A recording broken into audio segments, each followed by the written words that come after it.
Hey everyone, and welcome to Top Think. Today we're going to learn about 10 emotions you feel but can't explain. Now, let's begin. Have you ever experienced a strong feeling that you just couldn't explain?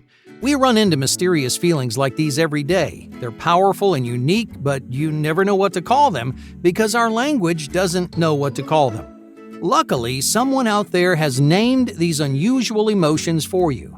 And in this video, we're going to cover 10 striking feelings and the made-up words people have created to capture them.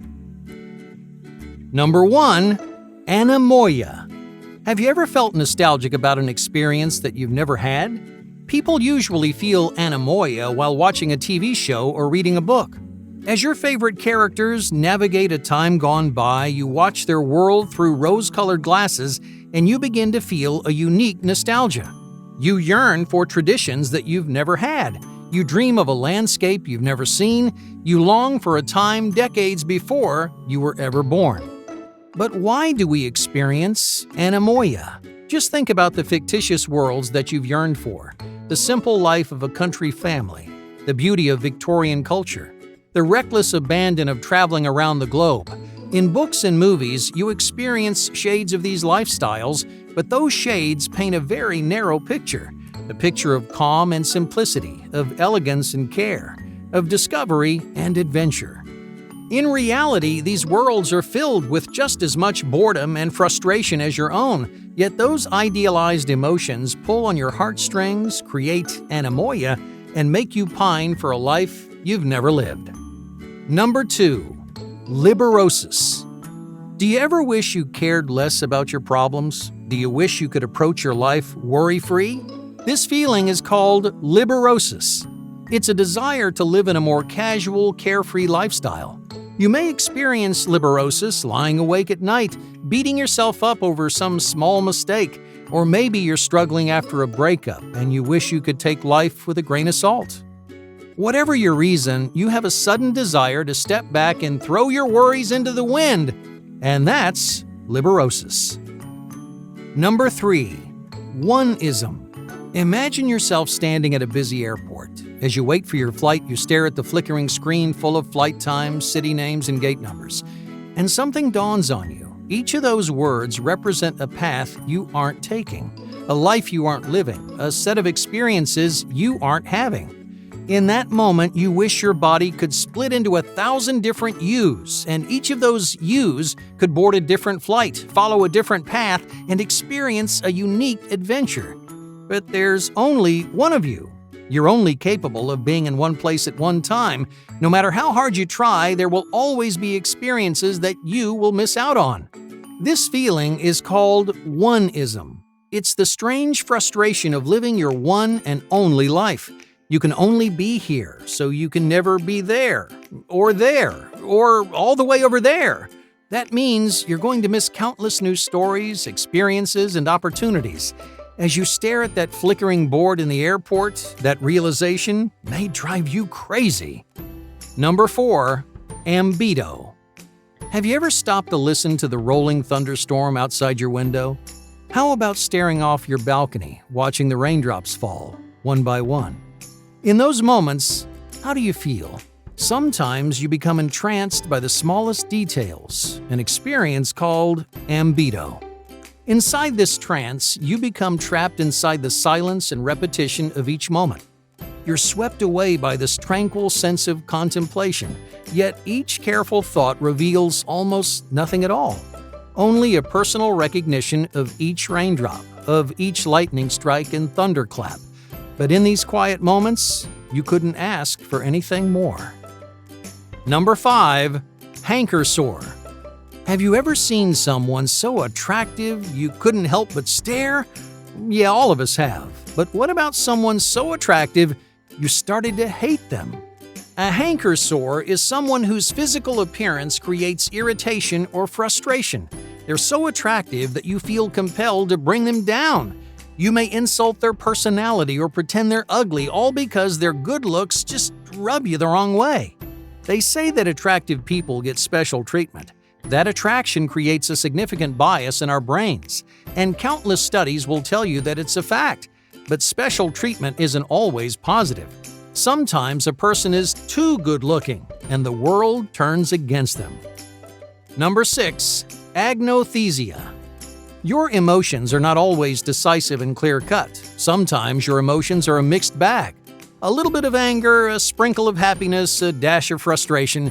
If someone asks you how you're feeling, it may seem impossible to give them a straight answer. No matter how hard you try, you just can't put your finger on one single emotion. This state of confusion is called agnothesia. When experiencing agnothesia, you may try desperately to unravel your feelings. Some people begin analyzing their behavior, hoping to understand their deeper emotions. They ask questions like, am I acting lazier than usual? Am I spending less time with my friends? Has my body language changed?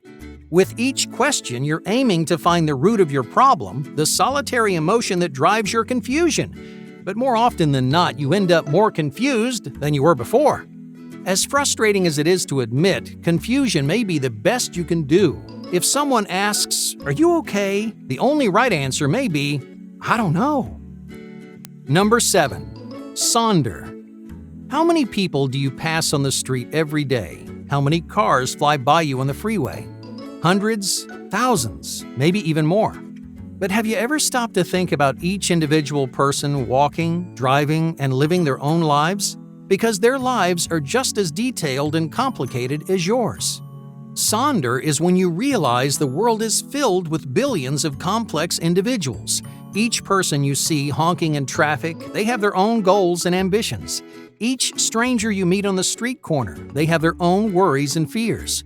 You are just one of billions of people. You have aspirations, you form relationships, you chase your passions, but everyone on the planet is doing the exact same thing. Now, of course, you'll never know what their lives are like, and they'll never know yours. Number 8. Degrassi. Have you ever thought about the vastness of the universe? Have you ever stared at a picture of space and felt nervous, queasy, unsettled? This trance-like experience is often felt staring deep into the night sky. When you look up at a dark expanse of stars, you may suddenly realize how massive the universe really is. You may concentrate on each star and remember that each shining speck is thousands of times larger than our entire planet. Beyond those stars, there are millions of larger cosmic bodies that you'll never ever see. Now, most of us know how large the universe is. We've compared the numbers, we've seen models and graphs, but confronting the universe emotionally, well, that's a whole different experience. It's a challenging and nerve-wracking epiphany which leaves many people starstruck and speechless. You may find yourself staring into the night sky, unable to move or think. You may be spellbound by the size of the universe and the smallness of our lives. And that moment of discovery is called Degrassi. Number 9. Mitting. Have you ever worked at a coffee shop just to be around other people? Do you hover on the outskirts of a dance floor without joining in? Mitting is a strange phenomenon that so many people enjoy. It's a feeling of comfort that comes from standing near people without actually engaging with anyone. Mitting is watching others relish in the spotlight while you remain safe and comfortable on the sidelines. It's enjoying the energy of the environment without being the center of attention. For introverts and ambiverts, mitting is a common strategy for any social event. You enjoy the space, the people, and the atmosphere, but you can enjoy all those things without stepping out of your comfort zone. But mitting isn't reserved for parties and social events. You feel it sitting with your friends, listening comfortably to a conversation you're not a part of. You feel it around your family, even if you're all focused on different things. You don't have to be a part of the action to enjoy the action. Sometimes the outside is the comfortable place to be. Number 10. Mime-omia. Has a stereotype ever described you perfectly? Have you accidentally lived up to an idea or image you despise? This feeling of frustration and unfairness is called mime-omia. Stereotypes are often offensive and narrow-minded. They're used to pigeonhole diverse populations of people. So no one wants to prove a stereotype right. No one wants to uphold a shallow, degrading view of their own gender, culture, or race. Yet you fit smoothly into a harmful stereotype. It feels every choice you make nudges you closer to an image that you're trying to avoid. So you do everything you can to create distance and separate yourself from that stereotype. You change your behavior, you control the way you speak or dress, you tone down your preferences, because the last thing you want is to prove a stereotype right, even if that means sacrificing pieces of your own identity. Hey, thank you for watching Top Think, and be sure to subscribe because more incredible content is on the way.